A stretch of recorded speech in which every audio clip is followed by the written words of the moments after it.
আমার পোলার সার্টিফিকেটের নামের বানানে একটু ভুলে আসছে। এইটার জন্য এফিডেভিট করতে হইবে, আর এফিডেভিট করতে হইলে একজন ম্যাজিস্ট্রেটের কাছে যাওয়া লাগবে।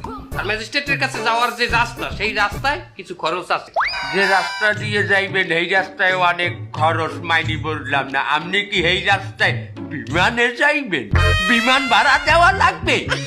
ম্যাজিস্ট্রেট একজন সম্মানিত ব্যক্তি, সে থাকে ব্যস্ত, তার কাছে যাইতে হইলে রাস্তা দিয়া অনেক কুমির থাকে, সেই কুমিরকে কিছু খাওয়াইতে হবে। কুমিরকে আপনার খাওয়ানো লাগবে কেন? আরে যন্ত্রণা, কুমিরে যদি না খাওয়াই ওই রাস্তায় দাঁড়িয়ে গেলেই তো কুমাইরে আমার পাও কামড়াই ধর। বাবা, তার আপনি পুষ্কুনি দিয়ে যাবেন কেন হেডারি? আপনি ডাঙ্গা দিয়ে যান। আব্বা হে তো আমাকে ঘুষতেইতে আছে। কি সুলতান মাস্টারের দ্বারে তুমি ঘুষ চাও?